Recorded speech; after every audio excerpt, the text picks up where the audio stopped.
Hi everyone, I am Saumya from stock से। चलो बिना किसी देरी से स्टार्ट करते हैं आज का पहला न्यूज। तो डोनाल्ड ट्रंप ने लास्ट मिनट में डील रिजेक्ट कर दिया है जो कनाडा और मैक्सिको के टैरिफ्स को प्रिवेंट कर सकता था। उन्होंने चाइना पर भी नए टैरिफ्स लगाए, अनफेयर ट्रेड प्रैक्टिसेस का रीजन भी दिया है। ट्रंप का कहना यह है कि जापान और चाइना अपनी करेंसी को डेवलप कर रहे हैं जो यूएस इंडस्ट्री के अगेंस्ट अनफेयर एडवांटेज क्रिएट कर सकता है। ये डिसीजन ग्लोबल ट्रेड और मार्केट को डायरेक्टली इम्पैक्ट करेगा। उनके पॉलिसीज अमेरिका फर्स्ट अप्रोच को और मजबूत करता है। इसी के साथ अगर हम नेक्स्ट न्यूज के बारे में बात करें तो ट्रंप एडमिनिस्ट्रेशन के नए टैरिफ्स अगर स्टील इंपोर्ट्स पर लगता है तो इंडियन एक्सपोर्ट को बड़ा झटका लग सकता है। डिमांड रिड्यूस होने और कॉस्ट बढ़ने से प्रॉफिटेबिलिटी इफेक्ट होगा। ग्लोबल सप्लाई चेन और ट्रेड रिलेशन भी डिस्टर्ब हो सकता है। इंडस्ट्री लीडर्स नए मार्केट्स और स्ट्रेटेजी एक्सप्लोर कर रहे हैं ताकि लॉसेस मिनिमाइज हो सके। करेंसी फ्लक्चुएशन और रॉ मटेरियल कॉस्ट से भी इस सेक्टर के लिए एक चैलेंजेस बन सकता है। इसी के साथ अगर हम नेक्स्ट न्यूज के बारे में बात करें तो इंडियन पेट्रोलियम मिनिस्ट्री ने रिलायंस इंडस्ट्री, बीपी एक्सप्लोरेशन और निको से $2.81 बिलियन का क्लेम किया है। ये गैस माइग्रेशन डिस्प्यूट से रिलेटेड है जो ओएनजीसी और केजी-D6 ब्लॉक के बीच चल रहा है। दिल्ली हाई कोर्ट ने एक पहले वाले आर्बिट्रेशन रूलिंग को ओवरटर्न किया है जो रिलायंस के फेवर में था। रिलायंस ने इस क्लेम को चैलेंज करने का प्लान बनाया है। उनका कहना है कि कोई लायबिलिटी नहीं है।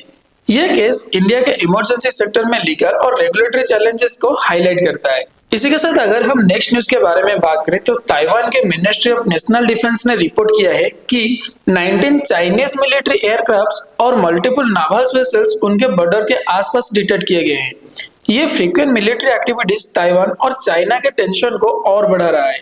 ताइवान के डिफेंस फोर्सेस सिचुएशन पर क्लोजली मॉनिटर कर रहा है और रेस्पॉन्स रेडी है। ये डेवलपमेंट रीजनल सिक्योरिटी के लिए सीरियस कंसर्न बन रहा है। क्रॉस स्टेट रिलेशन और अनस्टेबल होते जा रहा है। इसी के साथ अगर हम नेक्स्ट न्यूज के बारे में बात करें तो सुप्रीम कोर्ट ने Delhi airport metro express private limited और एक्सिस बैंक ऑफिशियल को वार्निंग दिया है कि वो कोर्ट के ऑर्डर को फॉलो करें। आर्बिट्रेशन आवर्स और पेमेंट्स को लेकर कोर्ट ने क्लियर किया है कि अगर कंप्लायंस नहीं हुआ तो स्ट्रिक्ट एक्शन लिया जाएगा। ये केस इंडिया के पब्लिक प्राइवेट इंफ्रास्ट्रक्चर प्रोजेक्ट्स के फाइनेंशियल और लीगल चैलेंजेस को दिखाता है। फ्यूचर में ऐसे केसेस का प्रेसिडेंट सेट हो सकता है। इसी के साथ अगर हम नेक्स्ट न्यूज के बारे में बात करें तो global investment firms black rock और सिटाडेल गौतम अदानी से बात कर रहे हैं $750 मिलियन डेब्ट फाइनेंसिंग के लिए। ये फंड्स अदानी एयरपोर्ट के एक्सपेंशन और ऑपरेशन के लिए यूज किया जाएगा। अदानी ग्रुप इन्वेस्टर्स का ट्रस्ट फिर से गेन करने की कोशिश में है। अगर ये डील फाइनलाइज होता है तो इंडिया के एयरपोर्ट इंफ्रास्ट्रक्चर सेक्टर में फॉरेन इन्वेस्टमेंट और बढ़ सकता है। वॉल स्ट्रीट इन्वेस्टर का इंटरेस्ट इंडिया के एविएशन मार्केट में स्टेडीली ग्रो भी कर रहा है। इसी के साथ अगर हम नेक्स्ट न्यूज के बारे में बात करें तो ब्रिटिश पीएम केयर स्टारमर ने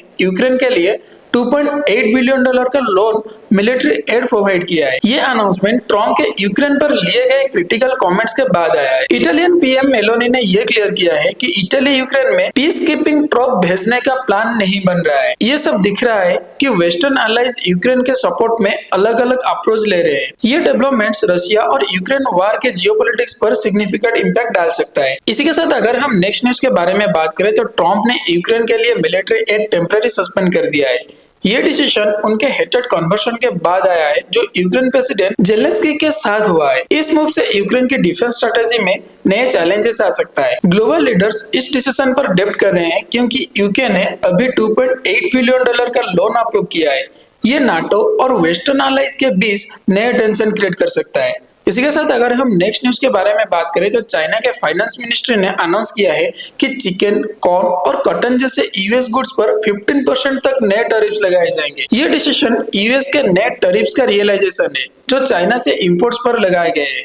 इस मूव का डायरेक्ट इंपैक्ट अमेरिकन फार्मर्स और एक्सपोर्ट्स पर पड़ेगा। दोनों देश के बीच ट्रेड वॉर और इंटेंसिफाई हो रहा है। ग्लोबल मार्केट क्लोजली मॉनिटर कर रहा है कि ये डिस्प्यूट इकोनॉमी को कैसे इंपैक्ट करेगा। इसी के साथ अगर हम नेक्स्ट न्यूज के बारे में बात करें तो स्टेट बैंक ऑफ इंडिया के रिपोर्ट के हिसाब से रिजर्व बैंक ऑफ इंडिया को कैश रिजर्व रेशियो कट करना पड़ सकता है। इसका रीजन है महाकुंभ फेस्टिवल के वजह से बैंक से हो रहा हाई कैश विड्रॉल। बैंक्स को लिक्विडिटी शॉर्टेज का सामना करना पड़ रहा है जो short term banking stress create कर रहा है। अगर आरबीआई सीआरआर कट करता है तो सिस्टम में लिक्विडिटी इंजेक्शन हो सकता है। इकोनॉमिक कंडीशन और कैश फ्लो ट्रेंड्स के बेसिस पर आरबीआई का डिसीजन क्लोजली वॉच किया जा रहा है।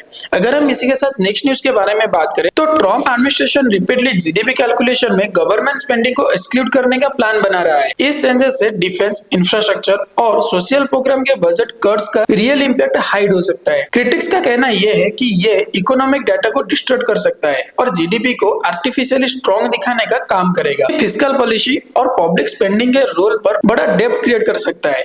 गवर्नमेंट एक्सपेंडिचर इकोनॉमिक एक्सपेंशन के लिए कितना जरूरी है, ये क्वेश्चन अब और भी ज्यादा सीरियस हो गया है। इसी के साथ अगर हम क्लोजिंग बेल के ऊपर ध्यान दें तो सेंसेक्स में 96 पॉइंट की गिरावट देखने के लिए मिला है और निफ्टी भी 22,100 के नीचे ही सेटल हुआ है।